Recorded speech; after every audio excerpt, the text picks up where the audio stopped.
Hi there. Today I'm going to show you how to put together this Gnome for the Holidays box card, which is just a Gnome's box card. It kind of looks like this. It's a little bit different. I didn't do another card yet on it, but it's a little bit narrower, but something to that effect. And these are all the pieces.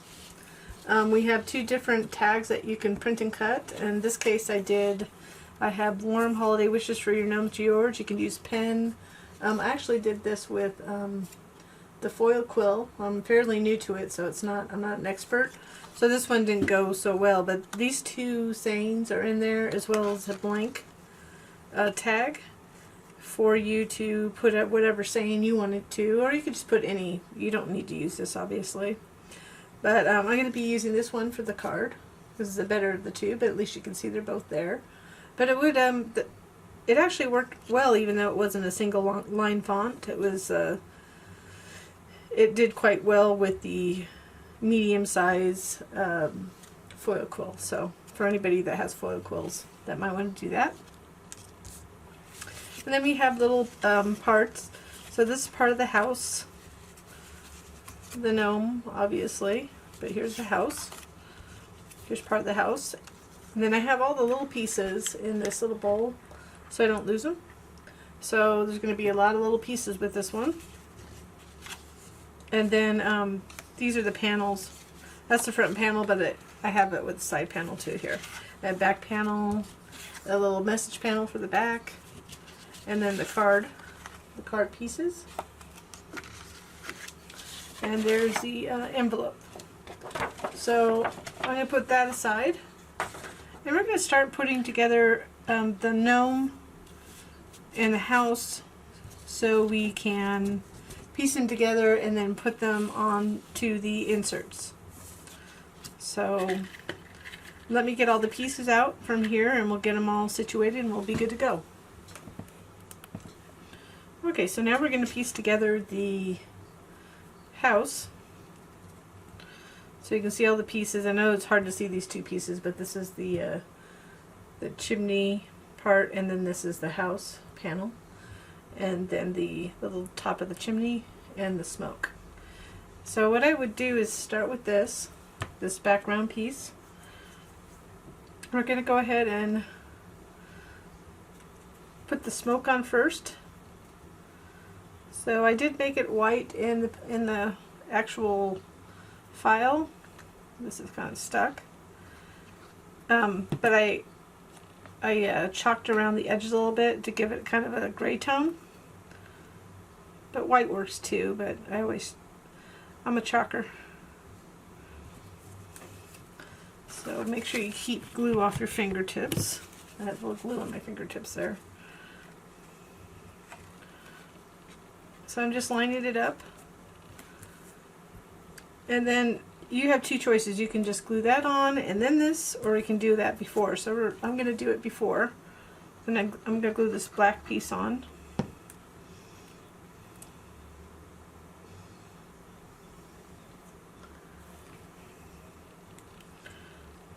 Make sure it's lined up.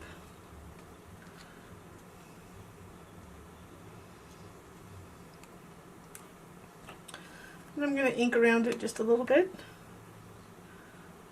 because I'm kind of keeping everything in brown tones on this card, although it could be any color. I just like the woodsy feel. And I'll do this one while I'm at it.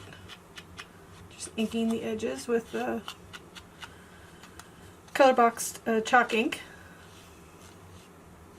And this color is Chestnut Roan, which is what I mostly use for my browns.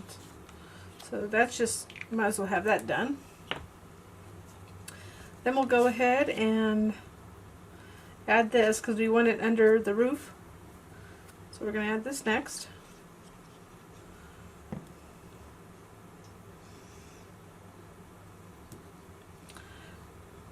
So once we get all this piecing done, we can go ahead and start putting the actual card together, but this is the part that takes the longest and most tedious.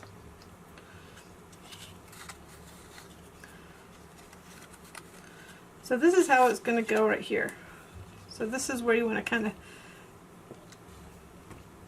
pay attention, because you want to put this on, and then this, and then these pieces. So you see how that goes? So we're just going to continue doing that.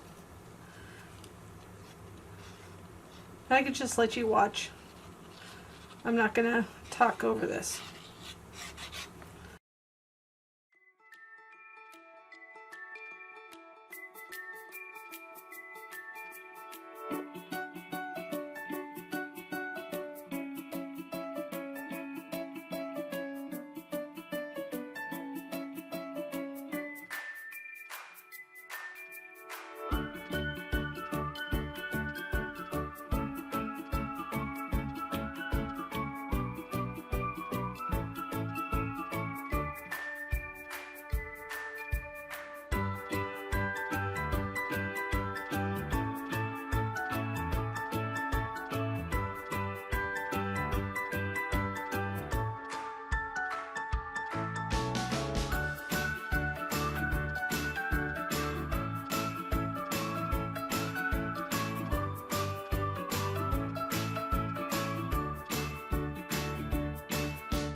Okay, so I'm back, and now we're just going to add the final touches, this door. And I'm going to add a little enamel dot at the very end, but I'm going to wait until I get this on the insert and get the card part. It can be one of the last things I do. I'm just going to line it up on the bottom there. You see I also embossed that top piece of the roof. I can't remember I think it's called Tides. It's kind of a weird brand too. I think I got it in the US at Tuesday morning. So this is, you could just place this at just the window anywhere here.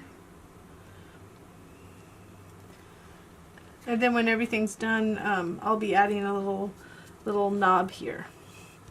So now we can go on, now we got the little house done. We're going to go on to the gnome. So I put it in these little bowls so I wouldn't lose any pieces. So there's the base. And the hat, and there's that piece. And then this, and then the nose, which goes on this one. And the two little feet.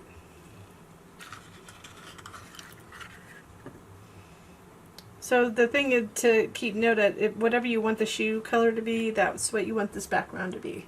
So if they're black, make this piece black as well, and then these will just layer like right on here. So the way that this is going to layer is you want to do the shirt first, then the beard, and we're going to line up the beard. You see there's going to be a little cut line in here, or there is a cut line. You want to line it up, you want to kind of line that up in the middle, and then when you're gluing it on, just kind of make sure that you're on the left and right aligned. And then you'll add the little shoes. Just put them, they'll just sit right here. And those can be done anytime, really. The layering on the top is the most important. And then we can put this on this. And then we're going to put that you can put right there and like that. You could do the hat first so it's overlapping, and then the however you want to put it, so it'll be like that. So I'm going to go ahead and put it together, so, and then you can see. So I'm just going to let you watch it quickly while I do it, but I won't be talking. That's for the door, just so you know, the doorknob.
So now that we have the gnome and the house piece together, we're going to, and you can see the little feet there, we're going to go ahead and put the panels onto the card pieces. So these are the two main card pieces, and they'll be the inserts.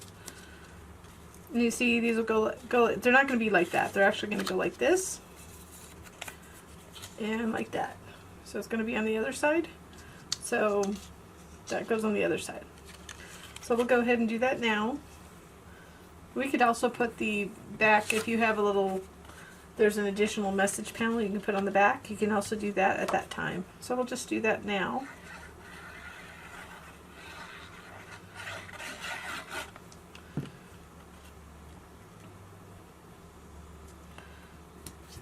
So I did use textured paper, the American Crafts texture that I usually use, but I decided to put the non-textured side up, easier to write on. This is double-sided paper, so I did lightly ink the edges with my little brown chalk ink. So you can see they had white core paper, so I wanted to make sure that I couldn't see the white on the side. So when you're doing this panel, just make sure it flips down like this. So when you fold it, it flips down on the side. So you want to get a good crisp edge on it. And then go ahead and glue this on. So you could do it a little bit higher. You could try to center it. I'm just going to go a little higher. Keep the same edges on the right and left. So center it right and left, and then I also ink the edges, and then I put it taller. So it's just your preference. And you also, some people might want to use the same paper as this. I mean, there's a lot of different paper choices on this. You could make it just a couple pieces. I mean, I did have to consolidate colors a little bit because I did have a lot of cutting. I mean, when it comes to the details for the piecing, I'm just centering this. When it comes to details of piecing, you just, sometimes there's a lot of paper involved, especially with the different colors.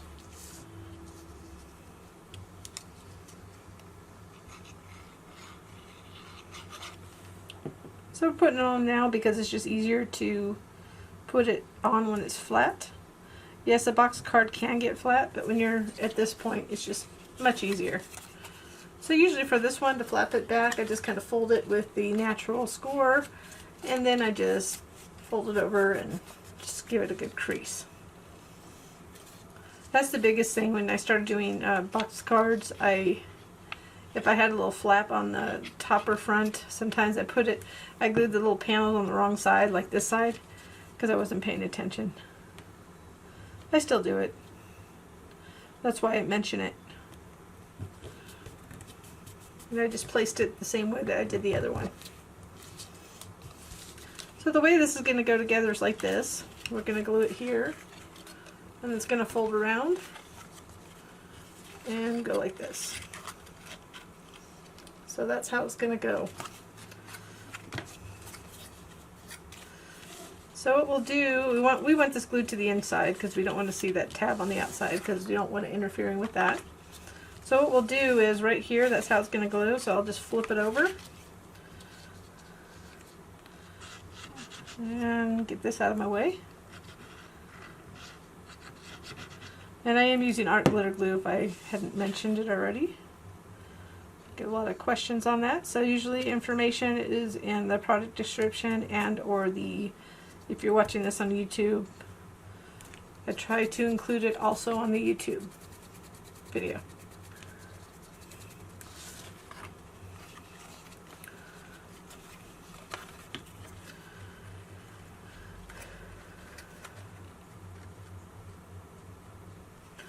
And it's going to go like that.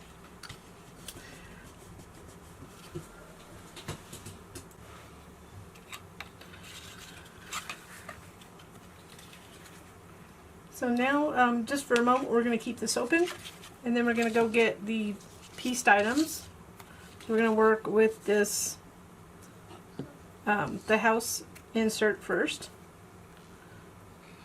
So I'm just going to lightly place glue around the edges to attach it.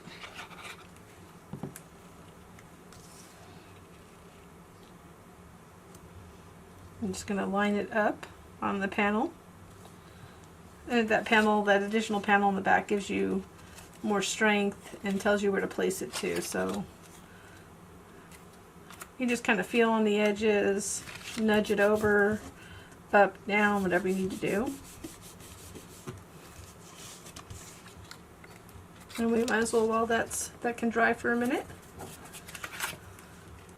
let's go ahead and line this up. It just goes like this. So this time I'm just going to glue it on here. So you can do it either way, really. Just a little, when I get to that little thin point up there. I try not to go all the way to the edge because we don't want it leaking out the edge and getting on the top. So all that piecing will be for naught. So just lightly placing it as I adjust it where it goes.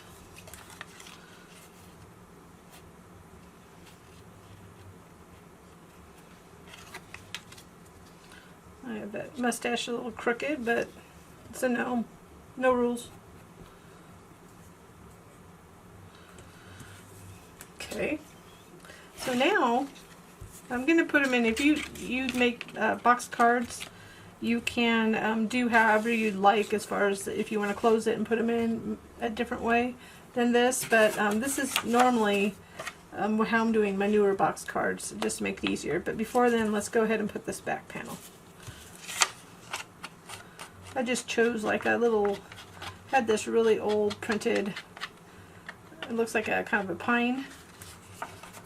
And just because it's white core, I'm just inking the edges to tone that down a bit. We won't see the bottom, but I'll still do that. Now I'm just going to get a little messy so I can get a little bit of a chalk edge. You see how it kind of darkens it up and gives it more of a frame, per se.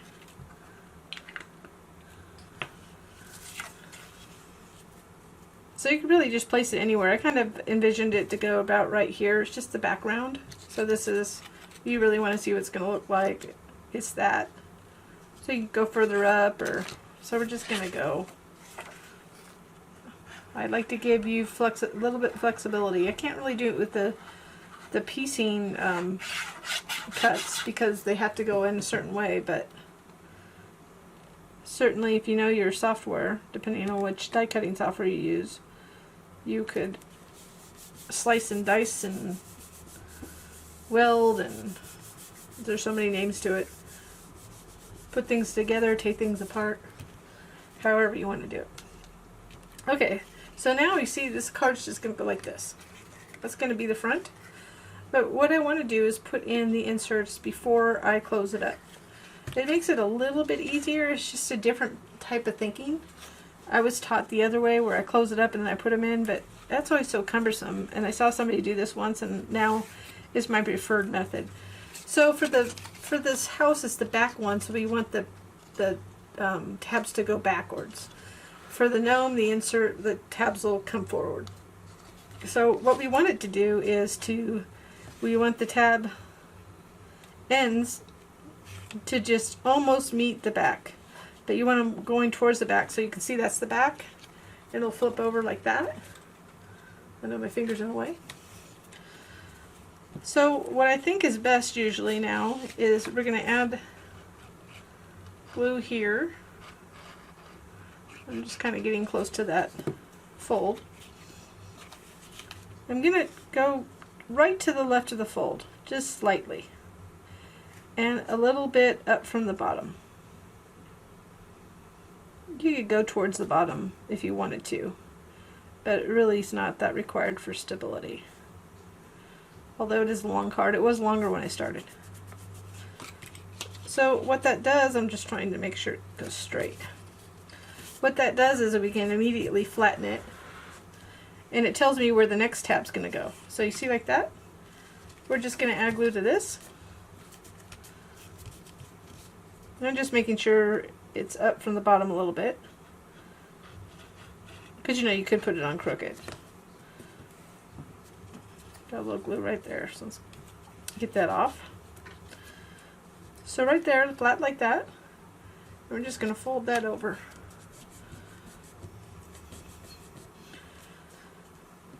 You don't want to lift it for a second. You want to give it a little moment to adhere, and then this is always helpful to go the other way. So now we've got that back insert in, so you just have to be careful when you're working with this. So it's the same thing, the only difference is we have the tabs. So we want to fold the tabs back to the natural, but then you want to get a good crease here and here. And then you're going to put the ends, like you did the other side, you're just going to put the ends really slightly to the right. Okay? So you can go up as long as to that fold up here. That's, you know, you can come down, or you have a little leeway. So let's go ahead and add glue to this tab.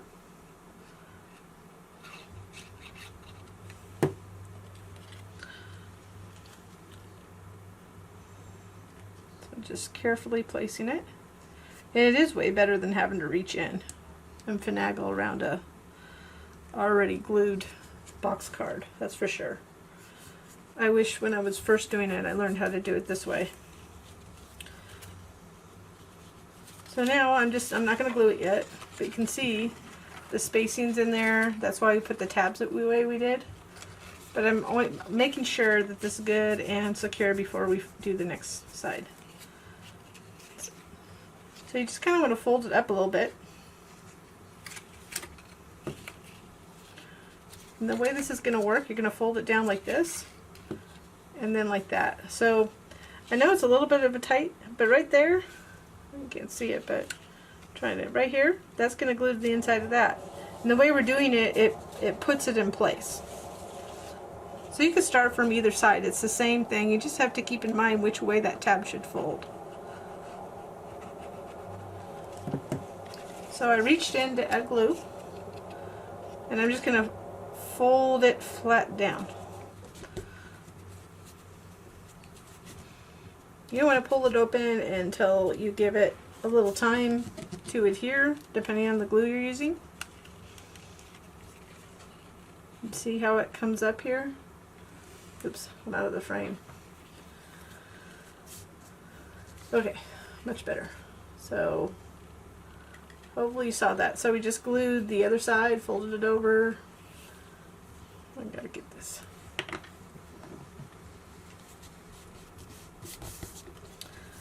So the last thing is to glue this last tab. So that's really easy like that.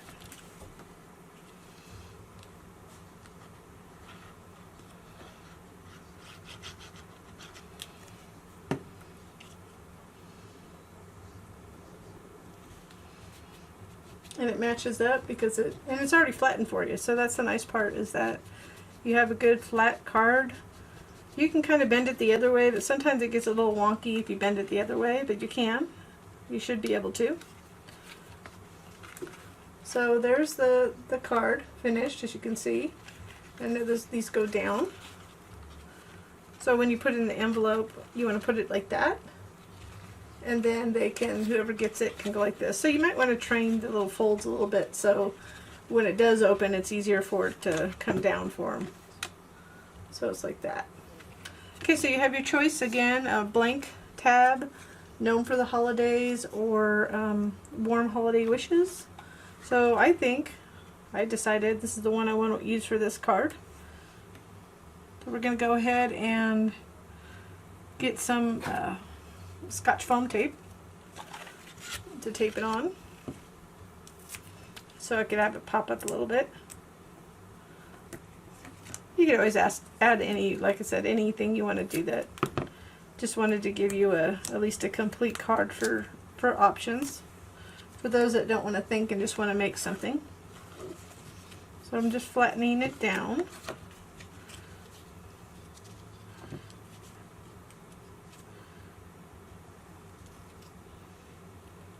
It'd be cute with little flowers too, if you want to do that.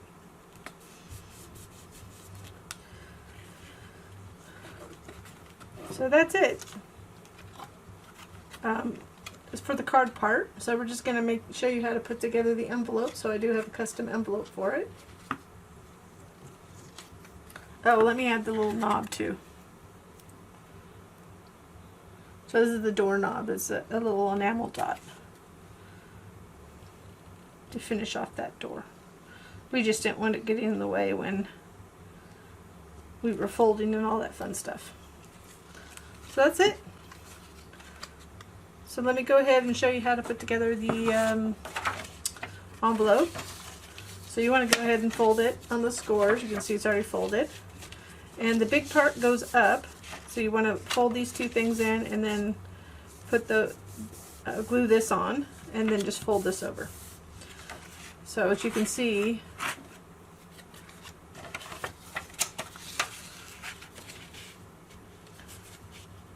it'll fit nicely. So let's go ahead and do that.